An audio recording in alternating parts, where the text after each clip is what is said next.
Muy buenos días a todos. Bienvenidos a esta retransmisión online del culto de la Iglesia Evangélica en el barrio de Suances. Y os damos la bienvenida en el nombre de nuestro Señor, en el nombre de Dios. Y esperamos que este tiempo sea un tiempo de mucha bendición, de consuelo para cada uno de vosotros. Un tiempo donde nuestros corazones puedan ser reconfortados mediante la palabra de Dios. Un tiempo en el que mediante la alabanza y mediante la adoración podamos exaltar el nombre de Dios. Y me gustaría comenzar este tiempo trayendo a vuestra consideración unas palabras en el libro del profeta Jeremías. Dice así Jeremías 33, a partir del versículo 1. Vino palabra de Jehová a Jeremías, la segunda vez, estando él aún preso en el patio de la cárcel, diciendo: Así ha dicho Jehová, que hizo la tierra, Jehová, que la formó para firmarla. Jehová es su nombre.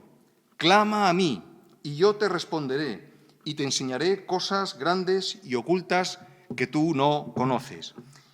Ese Dios que ha hecho los cielos y la tierra, ese Dios que ha firmado todo lo que vemos y el universo, es un Dios cercano a cada uno de nosotros. Y te dice: clama a ti, yo quiero tener un encuentro personal contigo, porque quiero enseñarte cosas que tú no conoces. Quiero mostrarme a ti, quiero revelarme a ti. Y eso Dios lo ha hecho a través de la persona de Jesucristo.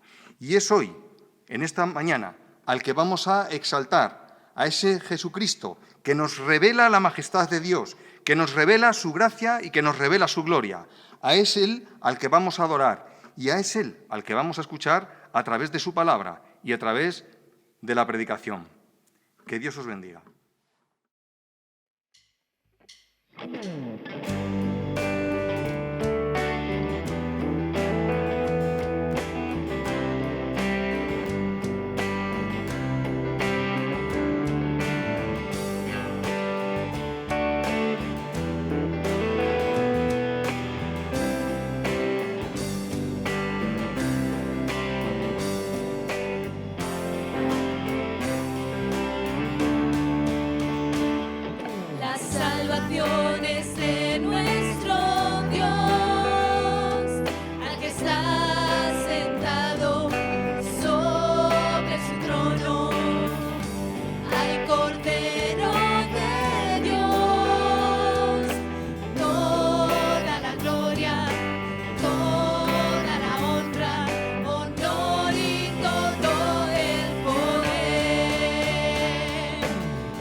Dios y Padre eterno, autor de la creación, poderoso. Tu espíritu intervino, el Verbo se encarnó, Cristo tu Salvador. Creo en nuestro Dios el Padre, en su Hijo Cristo el Rey. Creo en el Espíritu Santo, Dios tres en uno es. Creo que resucitaste, que nos levantarás. Creo en el nombre de Jesucristo.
Bueno, hermanos, pues vamos a seguir como ya ha dicho Miguel, con la epístola de Pedro, que es una pena que tenemos que ir tan rápido porque la mitad de las cosas que hay en la epístola se van quedando ahí colgadas. Espero que en agosto, que habrá predicaciones libres, espero volver sobre la epístola porque lamentablemente se quedan muchas cosas pendientes. Es decir, Hoy tenemos el pasaje que va, el capítulo 3, del versículo 13 al final. Y en este pasaje hay aparentemente 3 temas que se cuelan ahí, 2 de ellos se cuelan y uno no sabe por qué en una primera lectura.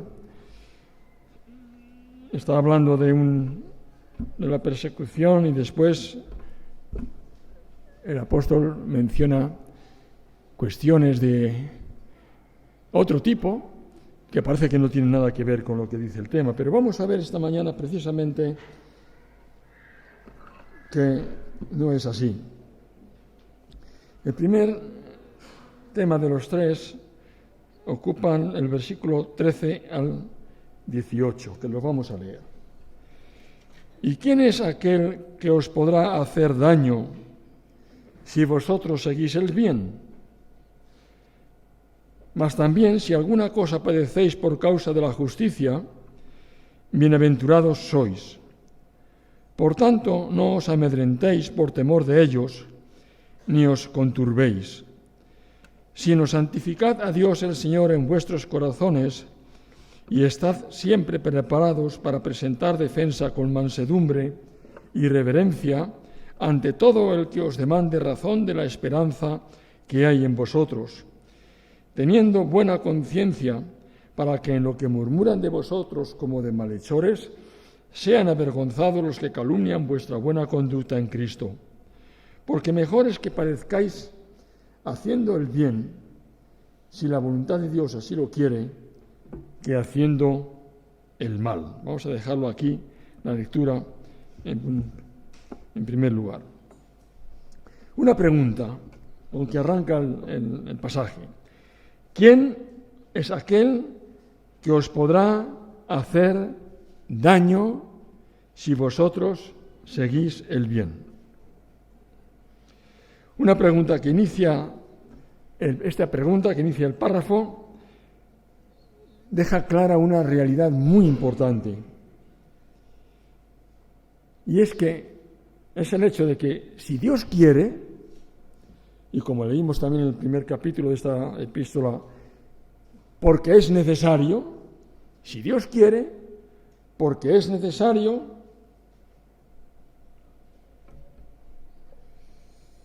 los cristianos pueden llegar a padecer en este mundo por el simple hecho de ser cristianos y por vivir como tales. Sin más.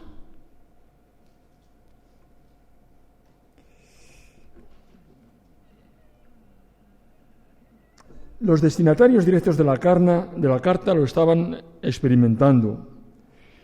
Por eso, en este pasaje, como respuesta a esa pregunta que acabamos de leer, el apóstol nos va a hacer entender por qué sucede una cosa tan poco natural. No hacéis daño, no hacéis nada ningún mal, pero sin embargo vais a padecer, si es necesario. La pregunta queda expuesta, que pide una respuesta obvia. ¿Quién os puede hacer daño si hacéis el bien? Y la respuesta se sobreentiende: nadie. Nadie os puede hacer daño. Ahora, ¿por qué es nadie? Por todo lo que se ha venido diciendo, el que vimos el domingo pasado y domingos anteriores, y que ha quedado resumido el domingo pasado en el versículo anterior que dice: porque los ojos del Señor, o sea, nadie os va a hacer daño porque los ojos del Señor, en el versículo 12, están sobre los justos y sus oídos atentos a sus oraciones. Pero el rostro del Señor está contra aquellos que hacen el mal. Así que, ¿quién es el que os podrá hacer daño si hacéis el bien? Nadie, porque los ojos de Dios están atentos a todo lo que os pase y sus oídos están dispuestos para oír vuestras oraciones. Y el Señor no es cualquiera.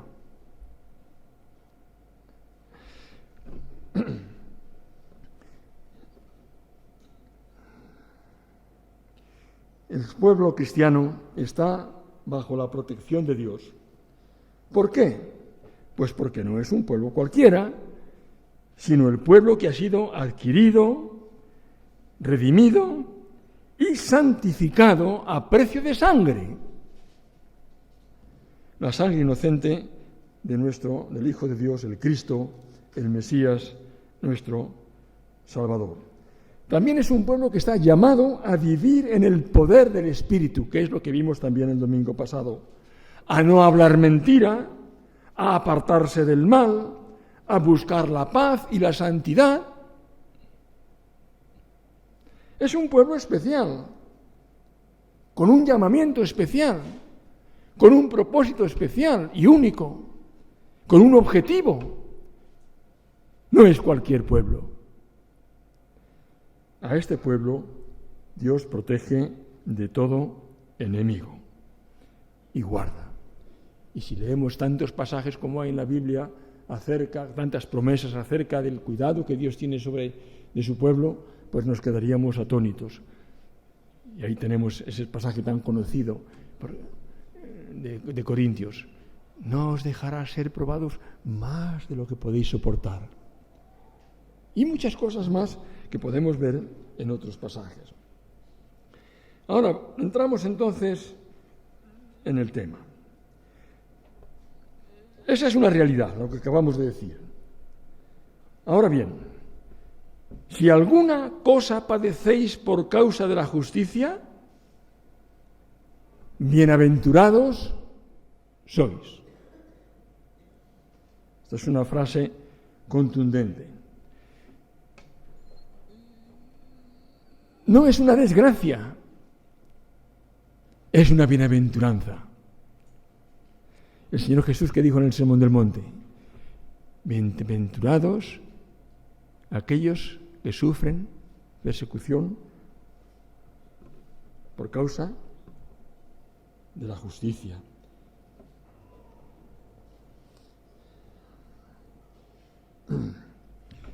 Bien. Bienaventurados sois. Pues bien, para afrontar esta situación, pues son situaciones incomprensibles en un primer momento. ¿Por qué tenemos que sufrir? ¿Por qué tenemos que aguantar? ¿Por qué? Para afrontar esta situación, el apóstol da unas instrucciones, porque es un momento muy importante de la vida. No es cualquier momento y no es todo el tiempo, sino que son ocasiones específicas. Pues bien, para afrontar esas situaciones específicas, el apóstol da instrucciones. Puesto que el Señor cuida de vosotros, puesto que a pesar de la persecución que sufrís o que padecéis en un momento dado por ser justos, ¿os encontráis como os encontráis? Sufriendo. A pesar de eso, no os amedrentéis por temor de ellos, ni os conturbéis, porque el Señor tiene cuidado de vosotros y no os dejará ser probados más de aquello de lo que podéis soportar. Porque juntamente con la salvación el Señor os dará todas las cosas. Y tantos otros versículos más que hay en la palabra de Dios que nos hablan del cuidado que el Señor tiene con nosotros. No os amedrentéis, no tengáis miedo. El apóstol, escribiendo a los filipenses, también les recuerda lo mismo. No os preocupéis porque os persigan, no tengáis temor. Estad tranquilos. Al contrario, dice, santificad a Dios el Señor en vuestros corazones. ¿Esto qué quiere decir? Que lejos de sentir temor, nos afiancemos en nuestro propósito de seguir honrando a Dios y obedecerle en todo. Santificar a Dios en nuestra vida, con nuestra conducta. no solamente no nos vamos a amedrentar, sino que vamos a ir más allá, nos vamos a reafirmar. Porque estamos, como veremos después, en un momento muy importante de nuestra vida, en un momento trascendental de nuestra vida. Y sigue dando consejos. Y estar siempre preparados para presentar defensa con mansedumbre y reverencia ante el que os demande razón de la esperanza que hay en vosotros. No solamente no hay que tener miedo, sino que hay que honrar al Señor, seguir siendo fieles y estar preparados, y esto es una responsabilidad que cae sobre nosotros muy grande. No se está preparado en un segundo. Uno llega a estar preparado porque se ha preparado. Pues eso lleva implícito que en nuestra vida estamos normalmente preparándonos para estos momentos. Así que no tengáis miedo, glorificad, santificad al Señor y estad siempre preparados para presentar defensa de aquello que estáis haciendo, defensa de la forma que tenéis de comportaros, de cómo vivís, de cómo enfrentáis la vida, de cómo enfrentáis los problemas, etcétera, etcétera.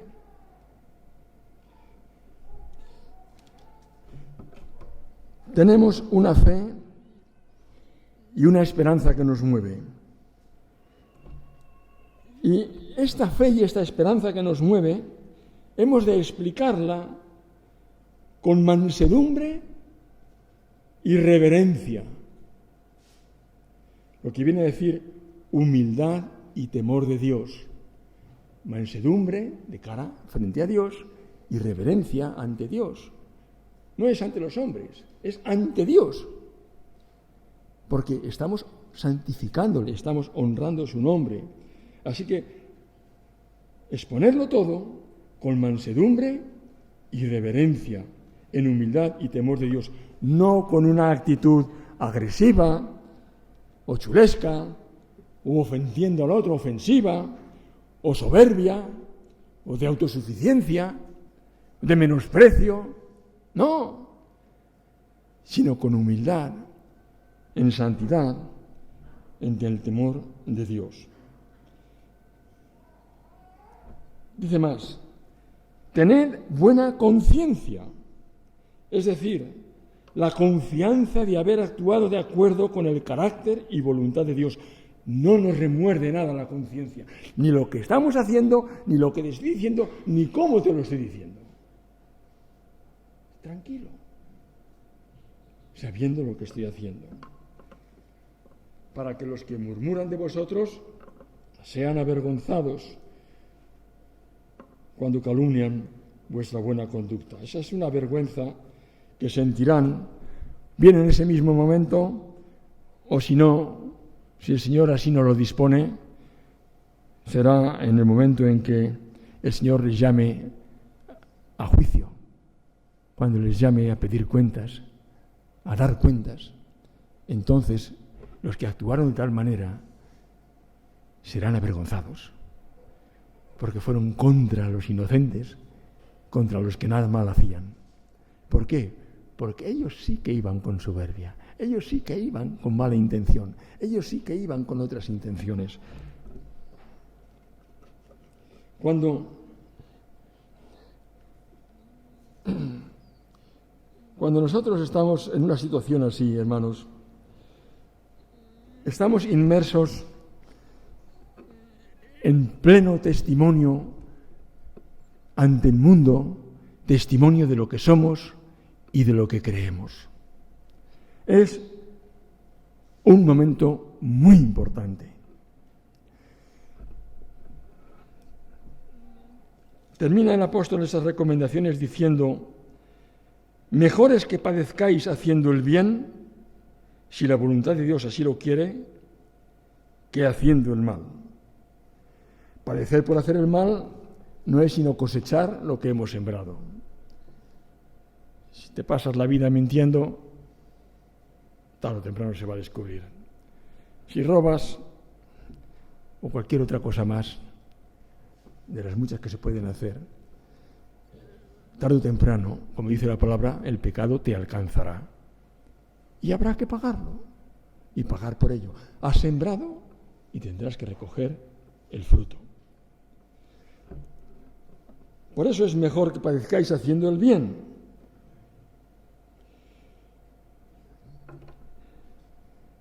Pues eso es una bendición.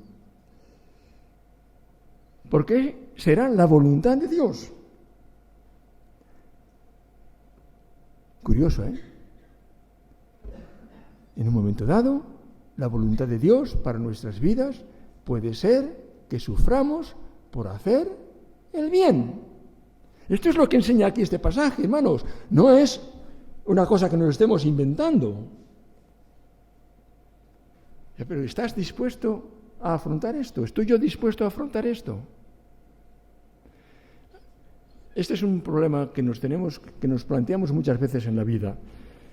Yo no sé si os ha pasado a vosotros, pero a mí me ocurrió cuando era niño, jovencito, adolescente y niño, que eso de poner la otra mejilla no lo entendía. Qué difícil, pero ¿cómo? Es que no era capaz de comprenderlo. Pero Señor, si menos...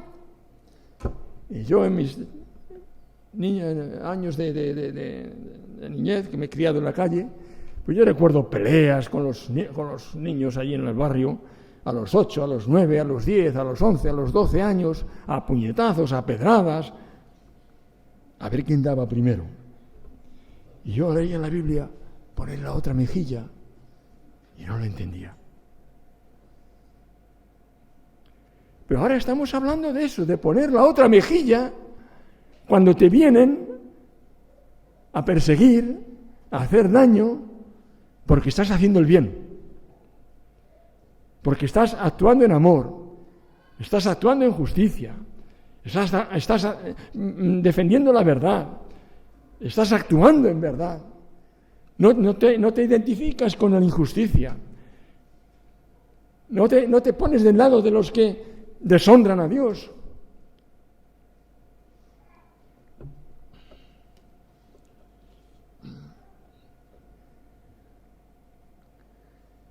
Cuando esto estamos haciendo, hermanos, estamos siendo colaboradores y partícipes de los sufrimientos de Cristo por este mundo. Este es un tema que en el capítulo que viene, capítulo 4, se trata más ampliamente. Aquí solamente lo introduce el apóstol. Cuando estáis siendo perseguidos por vivir justamente, estáis siendo partícipes de los padecimientos de Cristo por este mundo.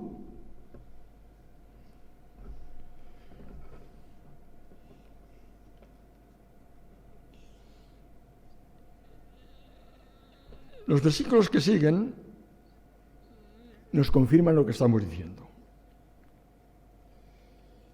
Versículos 18.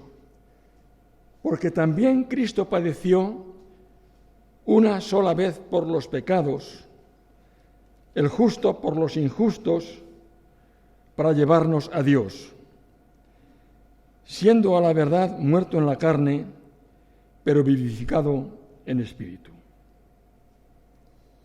Porque también Cristo padeció. Este versículo compara y relaciona directamente el sufrimiento de los creyentes en tiempos de persecución por hacer justicia, lo está comparando con los sufrimientos de Cristo. Porque también Cristo padeció. Tú padeces porque también Cristo padeció. Otra versión dice, asimismo, Cristo padeció. Puesto que tú padeces, asimismo, Cristo padeció. Padecemos de igual manera y por los mismos motivos que padeció Cristo. Por hablar el bien, por caminar en justicia, por ser recto, por amar.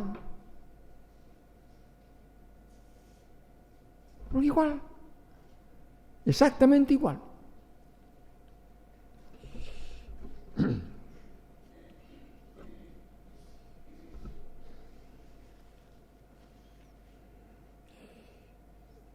El motivo por el que Cristo padeció y padecemos nosotros, si es necesario, es el mismo: la injusticia de la humanidad. Pero hay una notable diferencia en el padecimiento de Cristo. Aquí hemos leído, Cristo padeció una sola vez por los pecados, el justo por los injustos, para llevarnos a Dios. Para llevarnos a Dios. Esa diferencia es la que hay entre su padecimiento y el nuestro. Él padeció para llevarnos a Dios. Nosotros, una vez llevados a Dios, estando en Dios, siendo de Dios, caminando con Dios, sufrimos lo mismo, el mismo desprecio, el mismo rechazo, el mismo odio que sufrió Él. Él lo hizo para llevarnos a Dios, para redimirnos del pecado. Nosotros, una vez redimidos, identificados como estamos con Cristo, viviendo en Él como vivimos, sufrimos lo mismo que Él sufrió.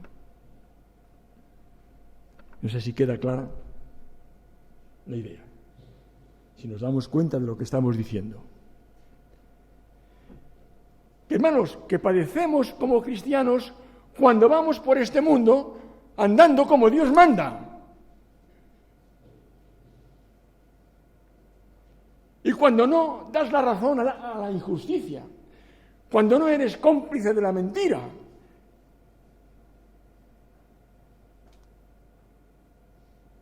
eres señalado.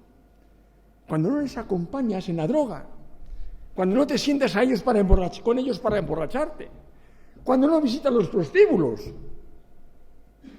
cuando no robas en el trabajo, cuando no mientes, cuando no te identificas con el ladrón.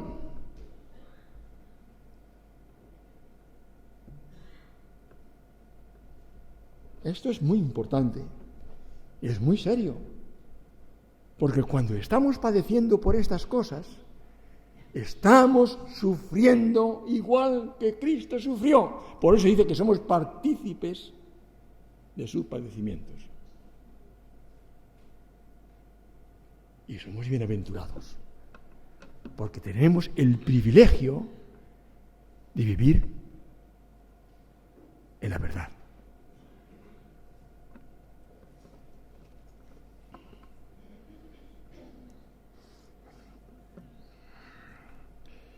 Vamos a seguir, porque me gustaría volver otro día sobre este tema.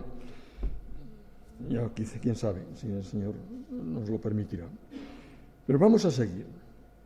Dice que Cristo fue muerto en la carne, a la verdad muerto en la carne, pero vivificado en espíritu. Cristo padeció hasta la muerte y padeció como hombre en la carne, en calidad de sustituto del ser humano, de cada uno de nosotros. Murió realmente, pero también fue vivificado en espíritu, vuelto a la vida por el poder de Dios. En Cristo ha sido vencida la muerte. Fijaos que cómo ha relacionado el apóstol nuestro sufrimiento con los sufrimientos de Cristo. Ahora está hablando de la importancia, de la trascendencia de la muerte de Cristo. Cristo ha sido vivificado, ha revivido, ha sido vuelto a la vida, ha triunfado sobre la muerte, ha triunfado sobre el pecado.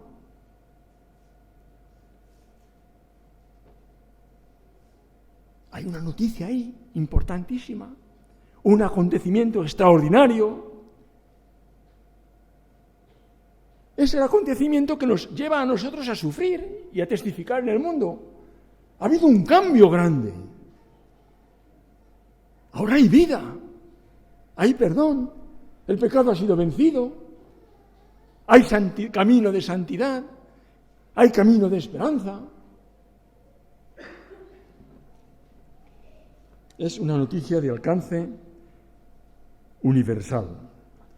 Y de eso viene hablando todo el capítulo, porque tenemos entre manos, hermanos, algo de suma importancia.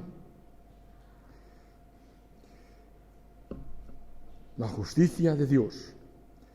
Se está hablando de la obra de la salvación, de la obra de la santificación hecha en la persona de Jesús y de la necesidad de proclamarlo al mundo entero con nuestros hechos y palabras, aunque ello traiga persecución por parte de los que rechazan la justicia de Dios y quedan instalados en la mentira, en la injusticia de Dios. Pues bien, en esta proclamación de la ejecución de la justicia de Dios hecha en Cristo, hay una repercusión que no tiene que ver directamente con los seres humanos, con nosotros, la Iglesia, los creyentes, sino que tiene que ver con los ángeles caídos, los espíritus condenados y encarcelados. Seguimos leyendo. En el versículo 19, en el cual en Cristo, una vez vivificado en espíritu, en el cual en espíritu, también fue y predicó a los espíritus encarcelados, los que en otro tiempo desobedecieron cuando una vez esperaba la paciencia de Dios en los días de Noé, mientras se preparaba el arca, en la cual pocas personas, es decir, 8, fueron salvadas por agua. Ha habido un gran acontecimiento de alcance eterno y universal. Ese gran conocimiento, ese gran acontecimiento, la resurrección de Jesucristo, la victoria sobre el pecado, sobre la muerte, nos lleva a nosotros a vivir en el temor de Dios y a ser santificados, perdonados, restaurados en Cristo. Y por tanto lo proclamamos. Pues todo ese acontecimiento no se queda solo para los hombres, para los seres humanos, que son los rescatados, los redimidos, aquellos que han sido arrancados del pecado por la victoria de Cristo, sino también tiene su repercusión en los ángeles caídos, los que una vez fueron condenados, encarcelados en tiempos de Noé, cuando Dios hizo una obra tan tremenda. Podríamos leer ahora el pasaje de Génesis, pero no tenemos tiempo. Bueno, pues bien, a estos espíritus encarcelados en su día, Dios, en la persona de Jesucristo, el Señor Jesucristo, se presentó y les predicó, en el cual, en el Espíritu, fue y predicó a los espíritus encarcelados, los que en otro tiempo desobedecieron cuando una vez esperaba la paciencia de Dios en los días de Noé, mientras se preparaba el arca. La noticia, ¿por qué era importante para estos ángeles caídos? Porque lo que Cristo fue a hacer fue a predicarles ¿el qué? Que la obra de salvación ya se había hecho, que la victoria sobre la muerte se había realizado, que la victoria sobre el pecado era un hecho, que el pecado había sido desmenuzado y la muerte también, que Cristo había enterrado todo eso, que Cristo había vencido, había resucitado, y eso traía salvación al hombre, pero también confirmaba la sentencia que había sido dada sobre los ángeles caídos.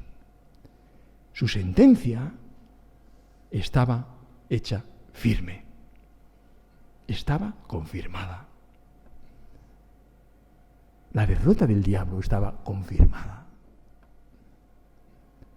Esto tiene una trascendencia muy grande, para que nos demos cuenta que la obra de Dios es una obra universal, trascendental, que afecta a todo, lo material, toda la creación material, pero también la creación espiritual. Todo está involucrado en la muerte de Cristo. ¿Y por qué dice el apóstol, les menciona estas cosas a los creyentes que están sufriendo allí en Turquía por causa de la justicia? Pues para que se den cuenta de lo importante de lo importante que es lo que tienen entre manos. Que no estamos hablando de cualquier casa, que estamos hablando de la vida, de la eternidad, de la justicia, de la condenación. Y vamos a terminar ya. Redondea todo este argumento incorporando un nuevo tema en el texto.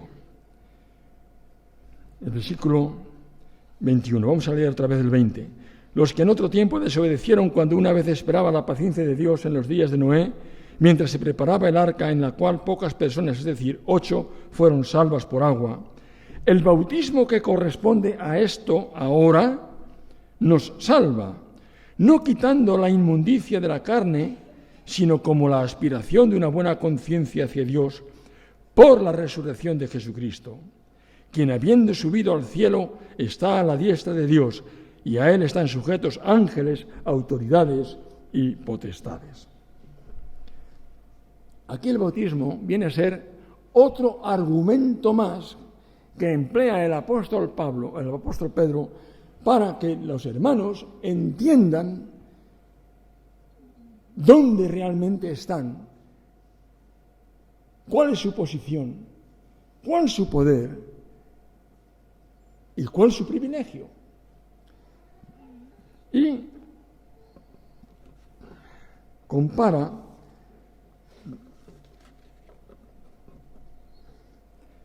todo esto con el bautismo. Lo presenta el bautismo como un acto simbólico mediante el cual expresamos el vínculo que a través de la fe en Jesucristo nos une con Dios. Es decir, vosotros, hermanos, que estáis sufriendo persecución por causa de la justicia, sois personas que estáis en la misma silla, en el mismo camino que Noé. Noé fue declarado pregonero de justicia. Vosotros estáis también en el mismo camino. Y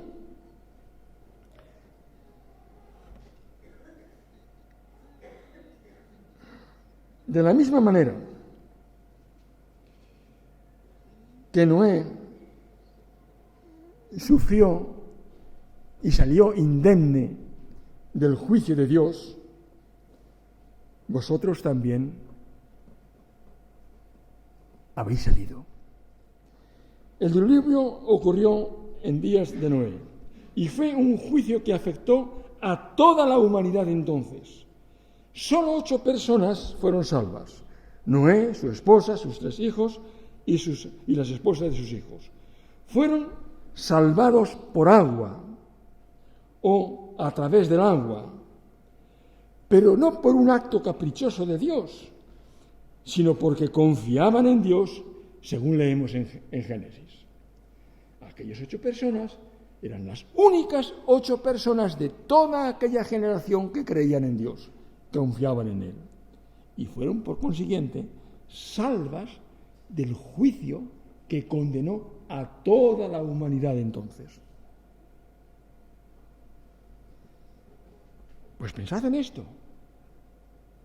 De la misma forma que aquellos fueron salvos, vosotros habéis sido salvos.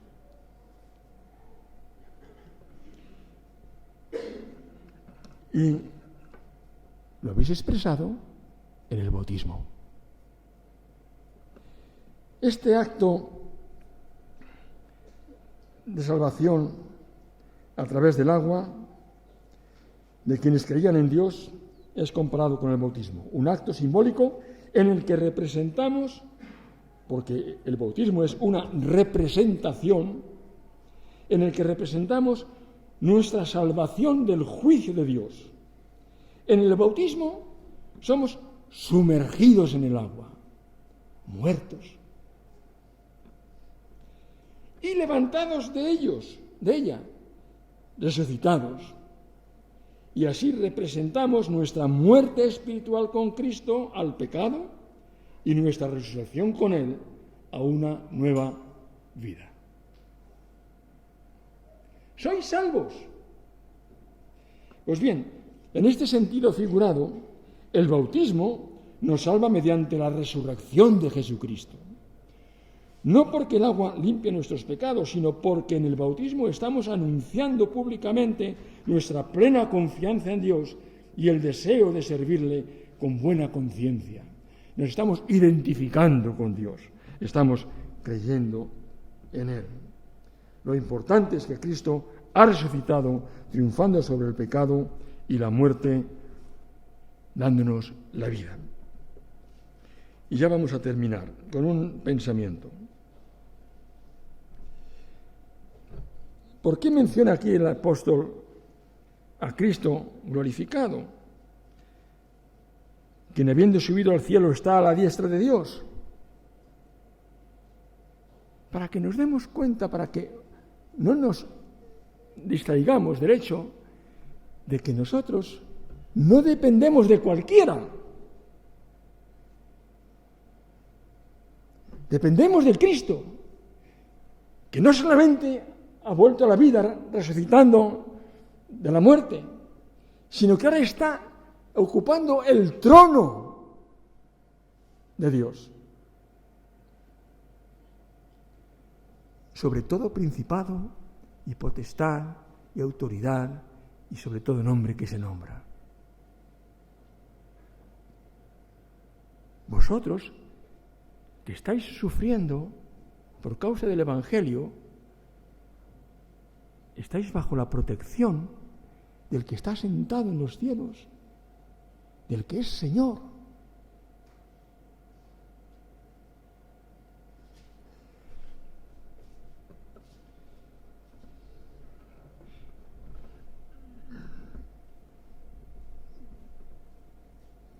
A Él están sujetos ángeles, autoridades y poderes. El Señor reina y nosotros somos de Él. Hemos sido salvados como Noé y hemos sido hechos pregoneros de justicia como Él. Y si en algún momento de nuestras vidas somos llamados a testificar de nuestra fe bajo presión o padecimiento, somos bienaventurados, porque en ese momento somos hechos partícipes en este mundo de los padecimientos de Cristo por su Iglesia. Testigos de Dios ante el mundo, testigos de la verdad, testigos de la justicia, testigos de la santidad, testigos de Dios. Bueno, hermanos, este es un tema muy importante, muy largo. Va a haber oportunidad de volver sobre él en el capítulo 4. A nosotros aquí nos queda en la oración. La oración al Señor para que nos haga entender esto. Algo de lo cual muchas veces no somos conscientes. De que nosotros, hermanos, no somos cualquier persona. No podemos vivir de cualquier manera. No somos personas sin importancia. Somos hijos de Dios, redimidos, santificados, testigos de Dios, pregoneros de justicia, identificados con Cristo y llamados a ser santos, llamados a ser eternos, llamados a ser gloriosos, llamados a la eternidad con Dios, llamados a la perfección. Y estamos de paso por un mundo injusto, mentiroso, soberbio, un mundo de pecado, el mundo por el cual murió Cristo. Él murió hasta la muerte para sacarnos de ahí. Nos ha sacado y nos ha identificado con Él. Y como dice en Efesios, ya nos ha sentado con Él, juntamente con Él, en lugares celestiales en Cristo. Es que el Señor nos ayude, hermanos, a vivir como lo que somos. ¿Qué somos? Somos hijos de Dios. Damos gracias al Señor por su palabra. Damos gracias al Señor por la forma en la que Él se nos revela y Él se nos muestra. Damos gracias a Dios por su misericordia. Allá donde estés, en el lugar que sea, puedes darle gracias a Dios. Y es momento de despedirse. Es momento de despedirse, pero yo no quiero hacerlo, no quiero despedirme sin tener un tiempo de oración delante de Dios. Sin tener un tiempo de oración en el que podamos interceder los unos por los otros y en el que podamos orar los unos por los otros. Te animo que si estás en casa, allí donde estés, también puedas acompañarme en este tiempo de oración y de intercesión. Vamos a orar.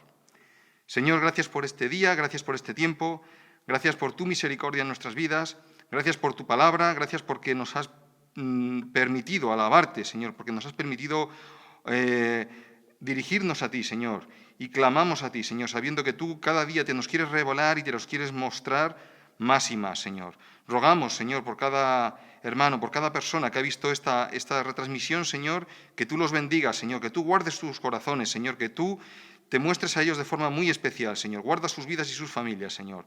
Fortalécenos en ti, Señor. Y ahora, Señor, también te rogamos que nos despidas con tu paz, con tu bendición, Señor, y nos guíes en todo. En el nombre glorioso del Señor Jesucristo. Amén.